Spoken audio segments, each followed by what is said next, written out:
All right, thanks so much. So money after lunch. So hopefully you guys will stay awake during this. Hopefully I'll keep you awake, get through this pretty quickly. So thank you for having me.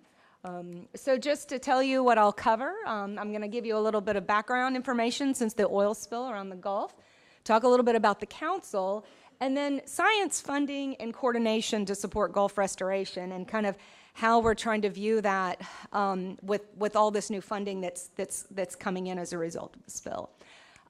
First, I just want to acknowledge this is not unfamiliar. Most of you probably saw much of this 6 years ago in oil pouring, but 11 lives were lost, which was a tragedy to those families, as well as a tragedy to the ecosystem. And so I just always try to remember to start off talks to just remember that we are trying to make something positive and good come out of something that was really tragic that happened. So when environmental contamination occurs, just to give you a little bit of background, for those of you who are not familiar with it, there's the NRDA process, the Natural Resource Damage Assessment process. You have responsible parties, and they basically have to restore the wildlife, habitat, and resources that were injured as a result of the spill as if the spill had not occurred. Then you have Clean Water Act fines. There's EPA people here. You have criminal penalties and civil penalties that are assessed as part of the Clean Water Act, and those typically go to the Oil Spill Liability Trust Fund. Well, in the case of the Gulf, they passed the Restore Act in 2012. They tacked it on 22 pages to the end of the transportation bill. It was an amendment. And it took the civil penalties, not the criminal penalties, civil penalties, and said when the civil penalties are settled, which they were just completed being settled this year with BP, when those are settled, 80% is going to go to the Restore Act, to a Gulf Coast Restoration Trust Fund, basically back to the Gulf, and the rest will go to the Oil Spill Liability Trust Fund. And the Oil Spill Liability Trust Fund's managed by the Coast Guard, and it's to be used for like other future oil spills wherever they occur, or especially if they can't find a responsible party. So the Restore Act was created, and this is what we got. And you are meant to laugh at that. Because I'm joking, but I'm almost not joking. Like, that's kind of what came out of it, and how are we trying to figure out, and that's just the Restore Act. So I'm going to give you a quick overview, flyover. Denise showed almost the exact same slide yesterday about the funding. So we have the civil penalties that are redirected as a result of the Restore Act in the bottom and the left. Criminal penalties, so in the criminal penalties, when those were assessed, the responsible parties are at the top. It's not all BP, Transocean, Anadarko, the people that own the platform and others are also responsible for part of these. And then criminal penalties were distributed per plea agreements as for the court. So some of it went to the trust fund, some of it went for science, some of it's going for restoration. You have the natural resource damage assessment in the far left. That's where the majority of money is going. Over $8 billion is set aside. And yesterday, if you were here, you saw that over half of that is going to the state of Louisiana, which does make sense. They got the most damage from the spill. And then others in the bottom right corner, Gulf of Mexico Research Initiative, which was a voluntary initiative where BP put $500 million out per an RFP process, basically to do research as a result of the spill. So here's where the council is, right? It's like one small circle here, we call these buckets 2 and 3 because the Restore Act created 5 buckets. I'll go to that in a little more detail in a little bit, but the council's component is bucket 2, and it oversees the spill impact component, bucket 3, which is money that goes to the states for restoration, mostly ecosystem restoration, some economic restoration. These are your other restoration pots of funding, and these are your science pots. And the orange I call them the science pots of funding. And they all have like different hooks and tweaks associated with them. So it's really, you can't just like pull money and mix pots together because they have missions associated with them. I'll talk a little bit about that. So these are the big restoration players: the Restore Council, the NRDA Trustee Council, the NIFWF Gulf Environmental Benefit Fund, which takes money and sends it to the Gulf states. And so some of that was discussed briefly yesterday. So I'll move off of this a little bit, and when you just talk about the large Deepwater Horizon funding streams, the big streams, what you're looking at is you have almost $18 billion available. Almost up 1.3 billion of that is going towards science. That is not necessarily science to support restoration. Let's be clear. Some of that is for exploratory research, RPs, which is very important to be able to move the needle forward. But there is a difference between thinking about some of these, like the Restore Council can't go over necessarily to the science and say, you do this with your science to help me. So there's a lot of things that have to be thought through with some of this. So now I'm going to just talk a little bit about the council. We are an independent federal entity. I say that. I don't know why somebody wanted to create another federal entity, but somebody did. And we don't fall under Interior or Commerce. We're all like hanging out there by ourselves. We're all by ourselves. So we kind of have to develop, stood up out of the act in 2013. We have the governors of the Gulf states, secretaries of these agencies. Agriculture is our chair, but our chair is selected by the states, recommended to the president, and the president appoints. So if somebody's not happy with the chair, that can be changed by the states. We have a very interesting voting structure. Each state gets one vote, and all the feds together get one vote. So it's 6 votes. Even though there's 11 members, only 6 votes. So you can see that it is actually quite a state-driven or controlled process. Advantage, butts and seats. What do I mean by that? So if I show you many of the same restoration butts and seats, the Restore Council, what I mean by that is literally butts and seats, right? So the people that sit and make decisions for the Restore Council, the NERDA Trustee Council, and the NIFWF Gulf Environmental Benefit Fund, there's a lot of crossover between them. Why there's not complete merging, as I indicated, is there's, the NERDA and NIFWF, they have a nexus to the spill. They're supposed to restore injured resources that were injured by the spill, whereas the Restore Council has a little bit of a lot more broader restoration charge as per the Restore Act. So when you talk about the Restore Act and what happened with the act and the council is to restore the Gulf without regard to geographic location. The resources do need to benefit the Gulf Coast. They have 4 priority criteria that were in the act that are for selecting projects and programs. One, I might point out, contained in existing restoration plans or programs. So Denise yesterday talked about the Louisiana Master Plan. Yesterday we announced we are actually putting money on the ground for 2 planning projects that were proposed in the master plan, right? So, if a state has a really good plan, we want to support those existing plans. Something else that's really important in the Restore Act is all projects and programs are to be based on the best available science, and there's a definition, and I won't go into the details of that definition, but there's a definition in the Act for what best available science means. So the council also has some commitments and goals and objectives that they set forth in their comprehensive plan. The first comprehensive plan was in 2013, and they've just updated the comprehensive plan. It was out for public comment. We got over 65,000 public comments, many form letters, but 65,000 that had to be processed. And we are about to finalize, or the council should finalize the plan in December. At the beginning of December, everybody will get together. And there's some commitments, and I'll talk just about a few nuances and new things that came out in the update to the comprehensive plan. It's not as detailed into the weeds as something like a Louisiana master plan. We don't select projects and programs. We provide the framework for how the council makes decisions, how they prioritize things, how they make commitments. And they made some science commitments in the comprehensive plan after the comical talk yesterday where they talked about adaptive management. They make a commitment to implement or improve science-based adaptive management, and I'm sure people are still asking, well, what does that mean, right? So that was something that we laughed a little bit about yesterday because it means a lot of different things to a lot of different people, but we're hoping to define that in the next year or two, a little bit more specifically and tangible. So what are the overarching challenges when you're talking about building a science enterprise, for lack of a better word? And these aren't new. We've been talking about these things, right? I showed you kind of the mess that we're dealing with to some degree. We have this great opportunity with all this money, but there's going to be a lot of rough things that come along with that. Coordinating across numerous programs with different missions, right? These are all the things we've talked about.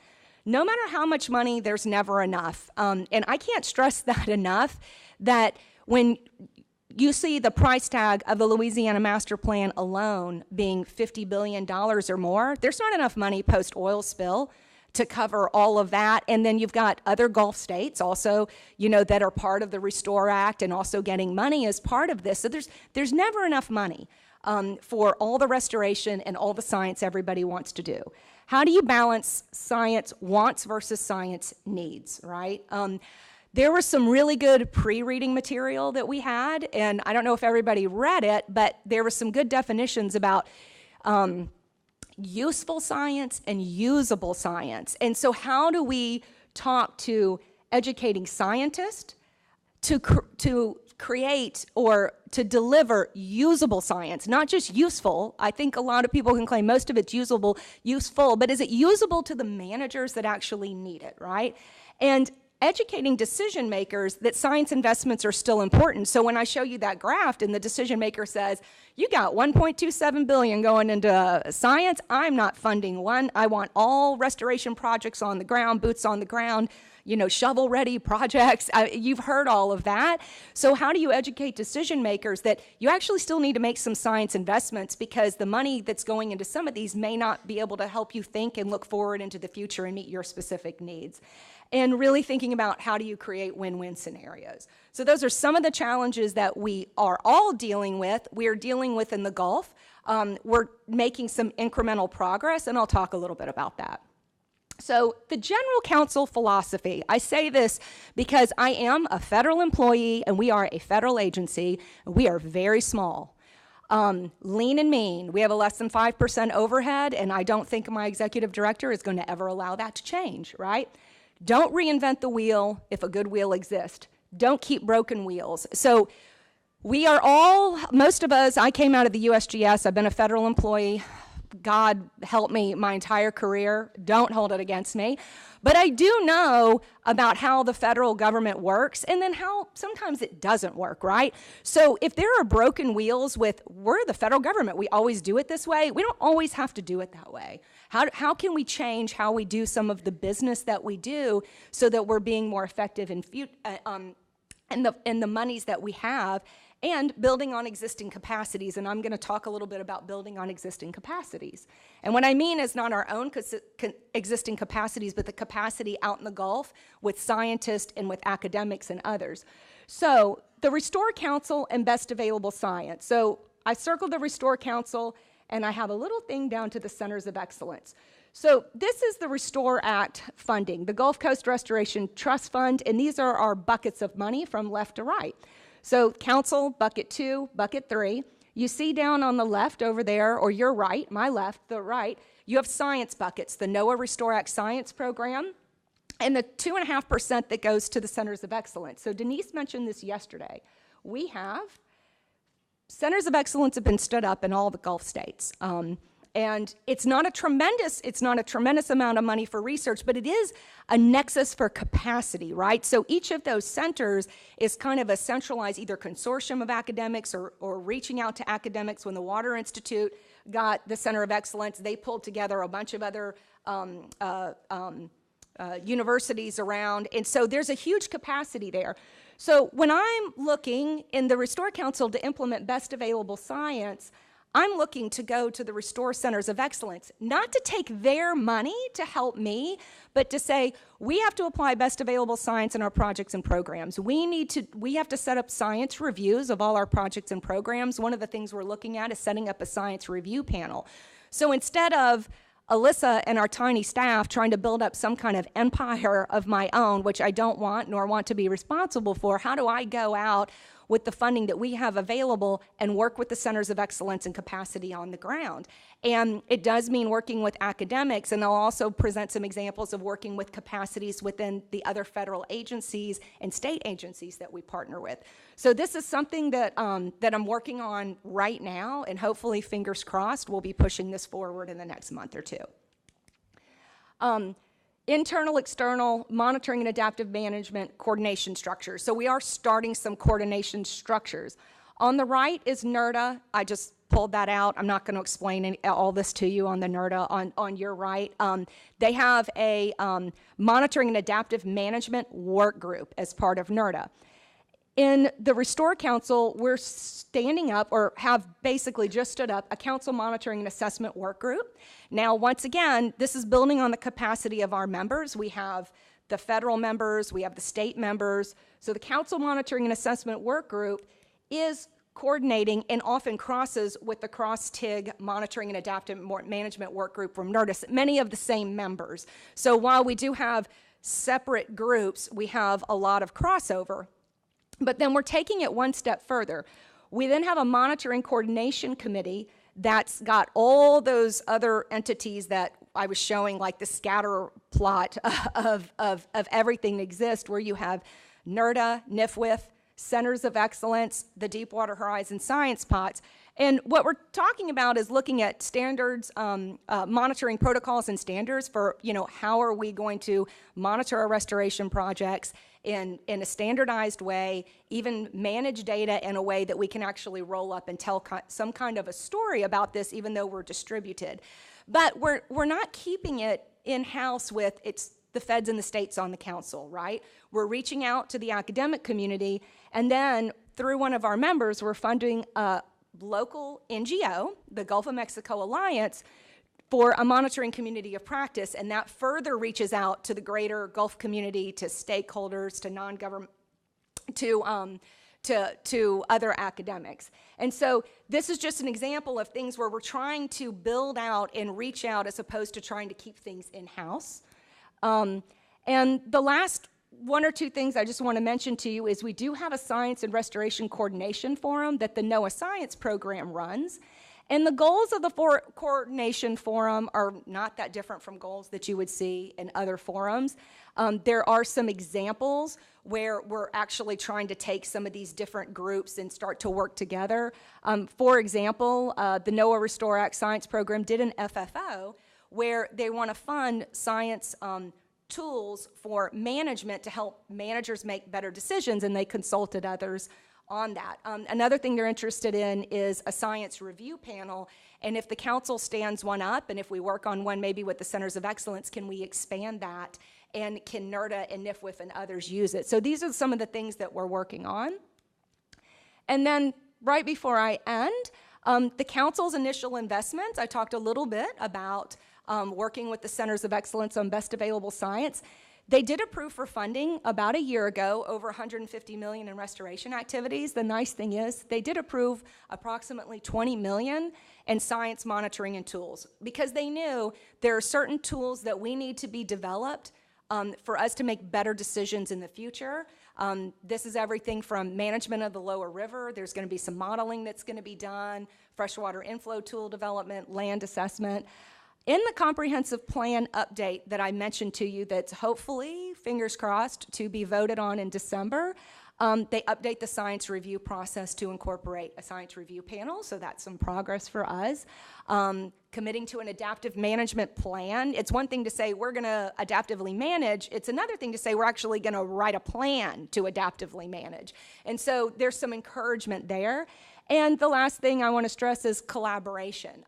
If you read your pre-materials, moving from cooperation to coordination to collaboration. And the council is sponsoring some workshops next year, hopefully similar to some of the ones that Nick Alman has been discussing, where we really get everybody in the room and really start talking about the hard stuff, about how do we actually collaborate? How do we actually think about putting our money together and moving towards some goals and objectives that we share? So if you have NERDA, NIFWIF, and Restore, we're working to merge those together. Maybe we can make a nice picture. And, and I'll leave you with the three main points is I really believe in building on capacities, balancing wants and needs, and moving from coordination to collaboration. So thank you.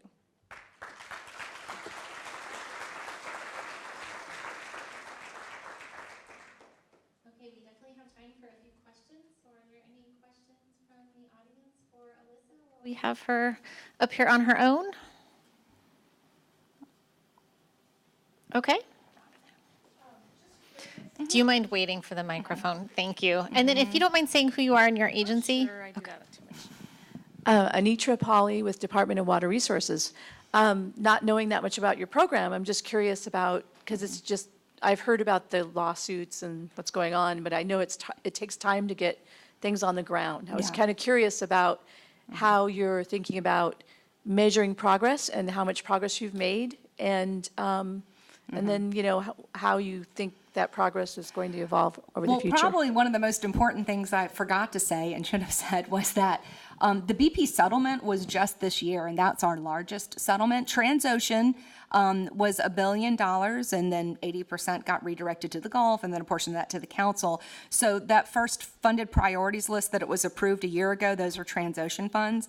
The BP payout is over 15 years, and so it's the largest settlement in U.S. history, but the payments don't actually start until next year, and then they go over 15 years.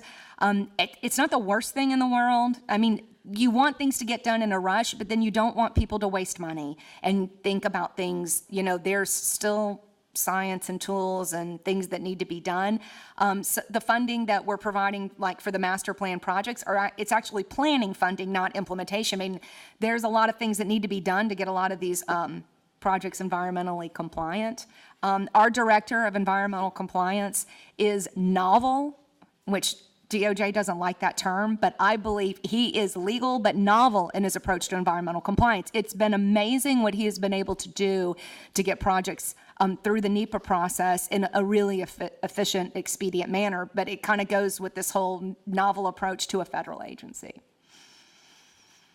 Okay, any other ones before we move on to the panel presentation? So there was earlier through the news channels, there was a BP settlement that most of the money went towards local businesses, restaurant. So this is this separate? That's totally separate, right? So these are all settlement funds related to the government, basically, as opposed to individuals. And the government meaning the federal government, the state governments, some local governments, and so those settlements, which were very early on, were all with civil individual claims.